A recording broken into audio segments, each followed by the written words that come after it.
हाय developers, मैं हूं शुभम वर्मा।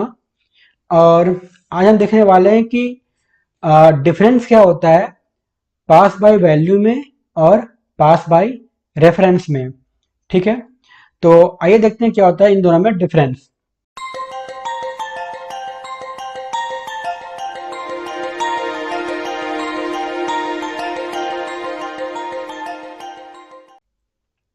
तो सबसे पहले ये देखते हैं कि पास बाय वैल्यू और पास बाय रेफरेंस होता क्या है। तो जो हमारा पास बाय वैल्यू होता है, जब भी हम लोग इसको यूज करते हैं, ठीक है, जब भी हम लोग पास बाय वैल्यू को क्रिएट करते हैं तो ये क्या करता क्या है कि मेमोरी में एक नए स्पेस को क्रिएट कर देता है। ठीक है, और इसकी एक कॉपी बना देता है। अब फिर से समझते हैं इसको। जो हमारा पास बाय वैल्यू होता है, ठीक है, ये क्या है, ये पास बाय वैल्यू क्या है कि जो हम लोग कोई स्ट्रिंग यूज कर रहे हैं या फिर जो हम लोग कोई डेट, मतलब आप कह सकते हो कि अ, जैसे मेरा एरे होता है या फिर मेरा ऑब्जेक्ट होता है या फिर कोई नंबर होता है। ठीक है, ये सब क्या होते हैं, ये सब जावास्क्रिप्ट डेटा टाइप्स होते हैं। तो ये सभी क्या होते हैं, पास बाय वैल्यू या फिर पास बाय रेफरेंस में आते हैं हमारे। इन्हीं को कैटेगराइज किया गया है। जैसे हमारा एरे या फिर ऑब्जेक्ट क्या है, वो पास बाय रेफरेंस है। लेकिन जो हमारा स्ट्रिंग है, जो हमारा नंबर है, जो बुलियन है, वो सब क्या होते हैं, पास बाय वैल्यू होते हैं। ठीक है, उम्मीद है आपको, आप थोड़ा सा ये चीजें समझ गए होंगे कि पास बाय वैल्यू और पास बाय रेफरेंस क्या होता है। तो जो भी मैंने बताया कि स्ट्रिंग या फिर नंबर या फिर बुलियन, ये सभी पास बाय वैल्यू में आते हैं। तो आप इससे थोड़ा सा चीजों को आप कह सकते हो कि रिलेट कर पाओगे उन चीजों से कि अब ये चीजें कैसे वर्क करने का प्रयास कर रही हैं। तो जो हमारा पास बाय वैल्यू होता है, जब भी हम लोग इसको क्रिएट करते हैं, ठीक है, तो यह करते हैं कि मेमोरी में अपना एक स्पेस ले लेता है और उसकी एक नई कॉपी बना लेता है। ठीक है, ये होता है हमारा पास बाय वैल्यू। लेकिन जो हमारा पास बाय रेफरेंस होता है, वो ऐसा कुछ भी नहीं करता है। मतलब कि अगर हम लोग बात करते हैं स्ट्रिंग की, अगर हम बात करते हैं बुलियन की या फिर नंबर की, तो ये करता है कि जब भी हम लोग इसको क्रिएट करते हैं तो मेमोरी में अपना एक स्पेस बनाता है और उसकी एक अलग से कॉपी बना लेता है। मतलब जो भी हमारी वैल्यू होती है उसकी एक अलग से कॉपी बना लेती है। लेकिन पास बाय रेफरेंस जो होता है वो ऐसा कुछ भी नहीं करता है। अब थोड़ा सा इसको और सिंपल तरीके से समझते हैं कि याद रखने के लिए कि और क्या क्या चीजें कैसे वर्क करती हैं। तो अगर हमारा कोई कॉम्प्लेक्स वैल्यू है, ठीक, अगर हमारा कोई कॉम्प्लेक्स वैल्यू है, उसको बोलते हैं पास बाय रेफरेंस। ठीक, और अगर हमारा कोई प्रिमिटिव वैल्यूज है, उसको बोलते हैं पास बाय वैल्यू। ठीक, ये तो समझ में आ गया आपको कि पास बाय वैल्यू और पास बाय रेफरेंस क्या होता है। पास बाय वैल्यू में क्या होता है कि भाई, कि जब भी हम लोग कोई नया वैल्यू क्रिएट करेंगे तो ये क्या करेगा, मेमोरी में अपना एक स्पेस ले लेगा और उसकी एक कॉपी बना लेता है। बस यही होता है पास बाय वैल्यू। जबकि पास बाय रेफरेंस ऐसा कुछ नहीं करता है। अब हम लोग देखते हैं कि पास बाय रेफरेंस में कौन कौन से डेटा टाइप्स आते हैं और पास बाय वैल्यू में कौन कौन से डेटा टाइप्स आते हैं, जिससे आप उस चीज को अच्छे से रिलेट कर पाएंगे और आपको याद रखने में भी थोड़ी सी आसानी हो जाएगी। ठीक है, अच्छा, वीडियो में आगे बढ़ने से पहले अगर आपने मेरे वेबसाइट को विजिट नहीं किया है तो जरूर विजिट करें। जो वेबसाइट की लिंक होगी मैं नीचे दे दूंगा डिस्क्रिप्शन में, जहां पे आप और भी ज्यादा इंटरव्यू क्वेश्चन की तैयारी कर सकते हैं जावास्क्रिप्ट के अलावा, जैसे coordinator, react, node, angular, TypeScript, Laravel. आप इन सभी की तैयारी भी आसानी से कर सकते हैं। साथ ही साथ जो हमारा प्रैक्टिस सेक्शन है, आप इसको भी जरूर विजिट कीजिए, जहां पे आप एमसीक्यू टाइप के क्वेश्चन को भी अटेम्प्ट कर सकते हैं। और जो हमारा प्रीमियम सेक्शन है, आप इसको भी जरूर विजिट कीजिए, जहां पे हमने केवल इंपॉर्टेंट क्वेश्चन को ही कवर किया है, उससे रिलेटेड हमने कुछ प्रोग्राम्स बनाए हैं। तो आप उसको भी जरूर देखिए। और हमने जावास्क्रिप्ट से रिलेटेड एक ई बुक को भी लॉन्च किया है, तो आप उसको भी जरूर परचेज कर सकते हैं। काफी कम कीमत पे ही हमने ई बुक को भी लॉन्च किया है, जहां पे हमने इंपॉर्टेंट क्वेश्चन को कवर किया है। तो जो भी हमारा प्रीमियम सेक्शन में जो भी चीजें हैं, जो भी प्रोग्राम है या फिर बुक है, वो काफी कम प्राइस पे है। तो आप इसको जरूर विजिट कीजिए, जिससे आपको जो तैयारी आप कर रहे होंगे, आपकी तैयारी काफी और अच्छे से हो जाएगी। ठीक है, तो अब हम देखते हैं कि जो पास में वैल्यू होता है, ठीक है, और पास में रेफरेंस होता है, इसमें कौन कौन से डेटा टाइप्स हमारे आते हैं। तो पास में रेफरेंस में क्या आता है, एरेज, ऑब्जेक्ट, फंक्शन, डेट और रेगुलर एक्सप्रेशन। ठीक है, जैसा हमने देखा था कि जो पास बाय रेफरेंस होता है उसमें कॉम्प्लेक्स टाइप की वैल्यू आती है, ठीक है।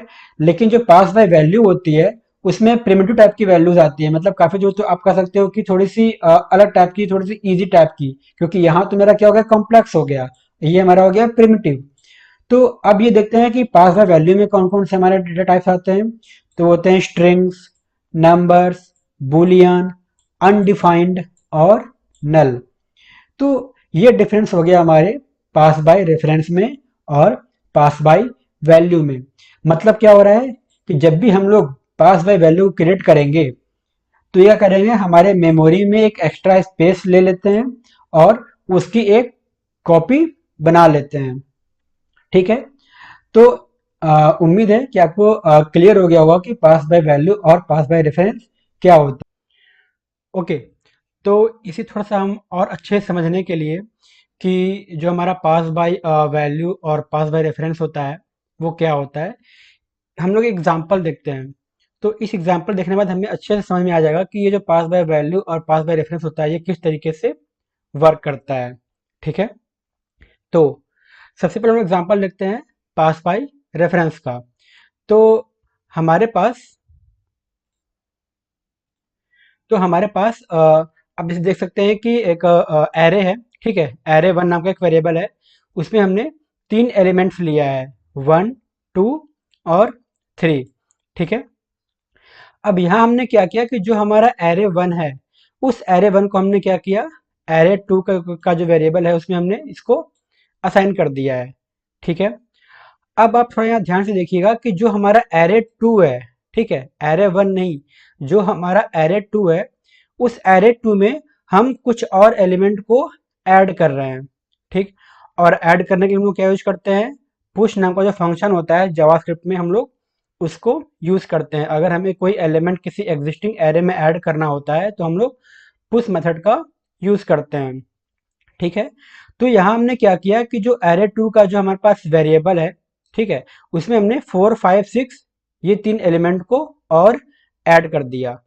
अब आप यहाँ देख सकते हैं कि जब हमने प्रिंट कराया केवल एरे वन को, ठीक है, तो हमें आउटपुट क्या मिल रहा है, one two three four five six. अब ये जो फोर फाइव सिक्स है, आपने देख सकते हैं हमने इसको केवल एरे टू में ही ऐड किया था, ना कि एरे वन में। लेकिन पास बाय रेफरेंस में इसने क्या किया कि उसको एरे वन में भी ऐड कर दिया, ठीक है।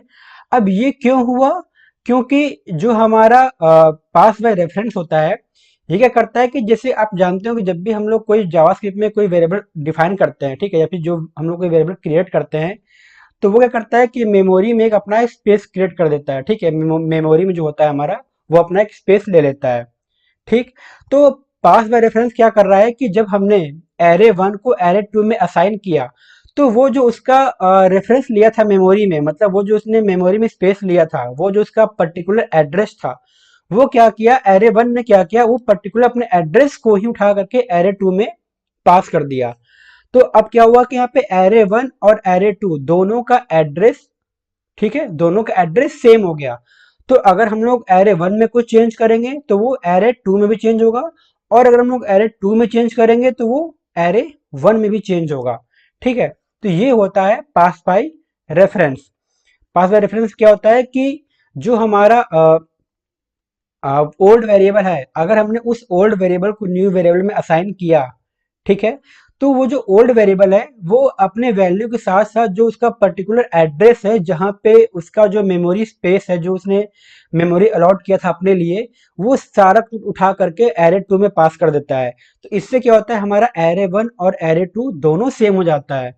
इसी वजह से क्या होता है, जब हम लोग एरे टू में चेंज करते हैं तो वो एरे वन में भी चेंज हो जाता है, ठीक है। ये हो गया हमारा पास बाय रेफरेंस, ठीक। अब देखते हैं पास बाय वैल्यू को। तो आप यहाँ पे देख सकते हैं कि हमारे पास एक वेरिएबल है नम वन जिसमें 42 लिया, ठीक है। अब हमने क्या किया, नम वन को असाइन कर दिया किसमें, नम टू में, ठीक है। अब हमने क्या किया, नम टू में ही जो हमारा नम टू है उसमें हमने -10 कर दिया, ठीक है।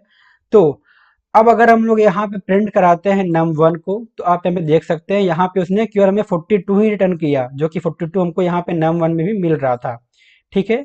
और नम टू में उसने हमें क्या रिटर्न किया, 32, जो कि हमने उसको यहाँ पे आप देख सकते हैं आपने हमने 10 माइनस किया था। तो पास बाय वैल्यू में आपने देखा कि अगर हमने जो हमारा सेकेंड वेरिएबल है, ठीक है, अगर हमने उसमें कुछ भी चेंजेस किया तो ये जो हमारा ओरिजिनल वेरिएबल है उसमें उसने कोई भी चेंजेस नहीं किया। ठीक, ये होता है हमारा पास बाय वैल्यू। ठीक है, आप यहाँ पे देख सकते हैं ना कि जो हमारा नम वन है, जब हमने उसको नम टू में असाइन किया, ठीक है, तो हमने जब यहाँ पे नम टू में चेंजेस किया तो उसने हमारे नम वन पे कोई भी इफेक्ट नहीं डाला। हमारा नम वन एज इट इज पड़ा हुआ है, और जो भी चेंजेस हुआ वो नम टू मतलब जो हमारे सेकंड वेरिएबल है उसमें चेंज हुआ, ना कि फर्स्ट वेरिएबल में। ठीक है, तो पास बाय वैल्यू का यही मतलब होता है कि यहाँ पे हम लोग क्या कर रहे हैं कि जो भी हमारा वेरिएबल है, अगर हम लोग एक वेरिएबल का डेटा दूसरे वेरिएबल को हम लोग कॉपी करते हैं तो वो केवल वैल्यू कॉपी करता है, ना कि उसके पर्टिकुलर एड्रेस को। ठीक है, तो ये डिफरेंस होता है हमारा पास बाय रेफरेंस और पास बाय वैल्यू में। तो उम्मीद है आपको ये चीज अच्छे से क्लियर हो गई होगी। ठीक, अगर आपको वीडियो पसंद आता है तो प्लीज लाइक, शेयर और सब्सक्राइब जरूर करें। आपका वीडियो देखने के लिए बहुत बहुत धन्यवाद।